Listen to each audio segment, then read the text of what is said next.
أخبار علوم. السلام عليكم أصدقاء جنى، إيش أخباركم؟ إيش علومكم؟ إن شاء الله كلكم بخير. قبل كم فيديو حكيت لكم قصة مرة تضحك من طفولتي في جدة، فدحين أبحكيكم قصص من طفولتي في لندن. طفولتي كانت شوية غريبة أعترف لكم. أنا أصغر واحدة من 4 أخوان، فكنت أصغر واحدة لما جينا لندن قبل 20 سنة، فطبعا احتجت وقت عشان أتأقلم على الحياة في لندن. قولوا لي في الكومنت لو عندكم أخوان وكم أخت وكم أخو عندكم، ولو أنتوا أصغر ولا أكبر ولا في الوسط. الأصغر دائما الأفضل طبعا. لما كنا لسه في جدة أمي وأبويا كانوا الاثنين يشتغلوا، فال4 سنين اللي عشتها في جدة كنت دائما مع شغالتي كان اسمها ميمونة، كانت معايا كل يوم لما كنت صغيرة. بس لما جينا لندن ما قدرنا نجيبها معانا، طبعا حياتي بالنسبة لي كأنها اتدمرت. ميمونة لو بتتفرج هذا الفيديو وحشتيني، حتى من كثر ما جاني توتر بدأت أتلكلك في الكلام. في البداية كنت في مدرسة عربية، الأبلات اللي درسوني كانوا مرة شريرين الصراحة. أنا كنت طفلة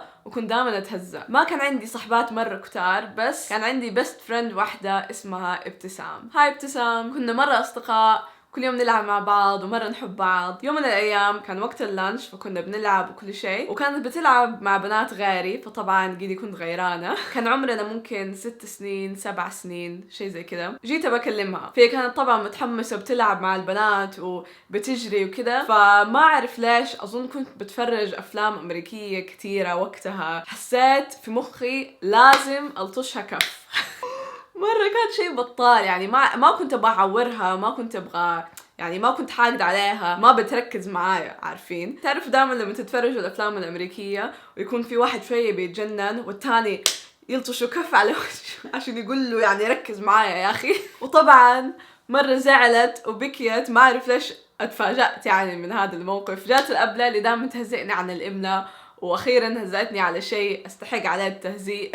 بتعرفوا لما تصير فوضى في الفسحه كل البنات تجمعوا مع الأبلة، والأبلة جاتني وقالت انت ليش سويتي كده ومدري ايش، واعتذري لها وزعقت لي. اختي جود بس سنه اكبر مني، فكانت الحمد لله معايا في المدرسه، وعشان الأبلة خاصمتني طبعا كنت ببكي، فاختي جود كانت معايا بتراضيني. حكايتي كانت انه هي كانت بتتحرك كتير، فانا كنت بحاول امسكها وبالغلط ضربتها على وشها، بس الصراحة الحقيقة هي إنه من جد أنا لطشتها. بس مو قصدي، يعني مو قصدي أعورها، مو قصدي إني يعني أتضارب معاها ولا أي شيء.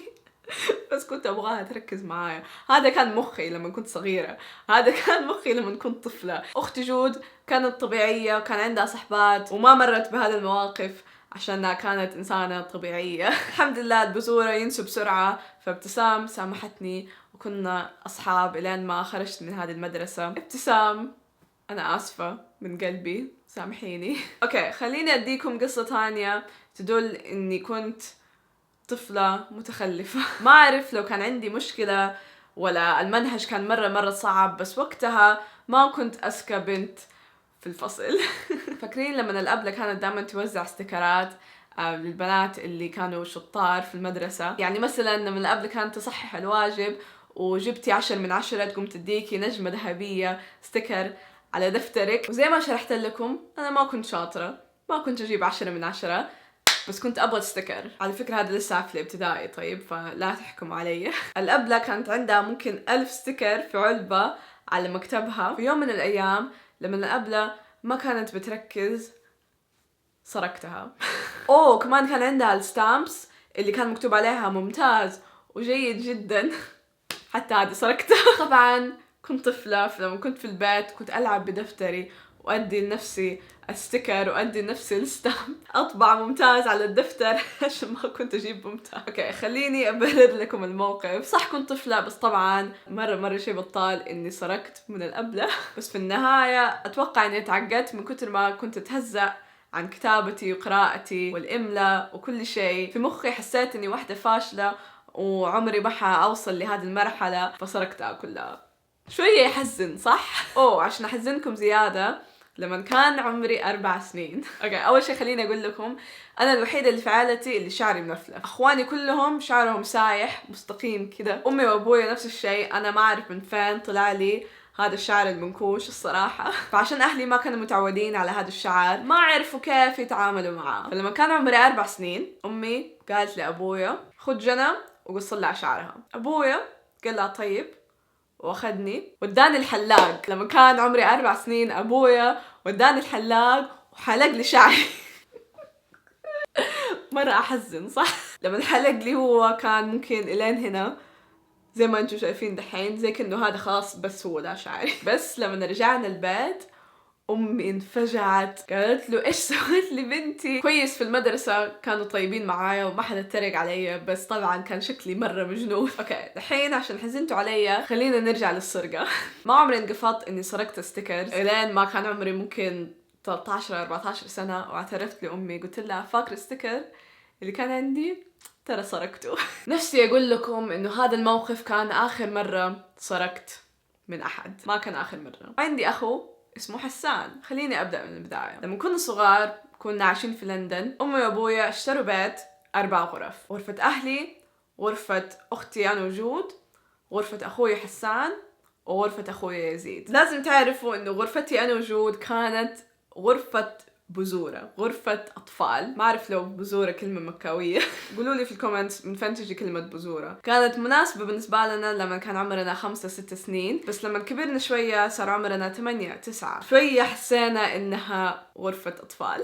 الجدار كانت كلها لونها أصفر، والدواليب كانت كلها لونها أخضر، كان سرير واحد بيننا. كانت في صور حيوانات حوالين الغرفة كلها، حيوانات ملونة كده. وأخوي حسان أكبر مني ب5 سنين، بالنسبة لي كان أرهب إنسان في العالم عشان كان عنده غرفة لوحده مو زي أنا وجود، وكان لونها أزرق. هذا تفكيري لما كان عمري 8 سنين. كنت دائما أحس إنه حسان كان عنده أشياء مرة رهيبة، إنه ألعابه كانت رهيبة، غرفته كانت رهيبة. فكرت إنه لو أنا أبغى أكون خطيرة زي حسان لازم تكون عندي حاجات خطيرة زي حاجاته. فلما كان ما هو موجود كنت أدخل غرفته وأسرق أشياءه.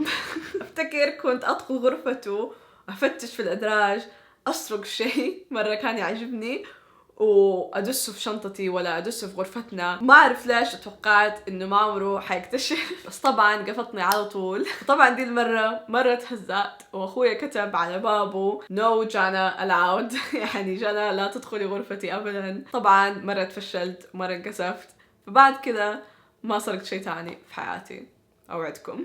طفولتي في لندن كانت جدا بسيطة. طبعا أخواني كانوا شوية أكبر مني وأنا وجود، فأنا وهي كنا دائما نلعب مع بعض. أمي كانت دائما تودينا الحديقة. أفتكر أول مرة أمي وأبوي اشتروا لنا دراجات، علمونا كيف نركبها. طبعا بقالة الحلويات اللي كانت بالنسبة لنا أرهب محل في العالم. أنا وأختي كنا نموت في بيضة الكندر والألعاب اللي تجينا منها. كانت في ماكينة الكور اللي كنت تحطوا فيها قرش وتلفوها وتخرج لكم كورة ملونة. في مرة أفتكر أنا وأختي جمعنا قروش مرة كتيرة ودناها البقالة، حاولنا نشتري مليون حلاوة فيها. كنت دائما أبكي صراحة، كنت أبكي مرة كتير لما كنت طفلة. في بريطانيا كان في محل اسمه أرغوس. طبعا احنا أول ما جينا كنا نحسب إنه اسمه أرغوس. هذا محل يبيع كل شيء في الحياة بس اسمه كاتالوج ستور، يعني نفس المحلات لما تروحوها ما في أي شيء حولانكم، بس يدوكم كتالوج، تكتبوا الرقم، تروحوا لهم تقولوا لهم ابغى هذا الرقم ويدوكم الشيء اللي اشتريتوه. هذه المحلات كانت دائما ارخص عشان ما كانوا يحتاجوا يجيبوا محلات مره ضخمه عشان يحطوا كل البضاعه. بس لما كنا اطفال بالنسبه لنا كان ارهب محل في العالم عشان تقدروا وانتم في البيت تتفرجوا على الكتالوج.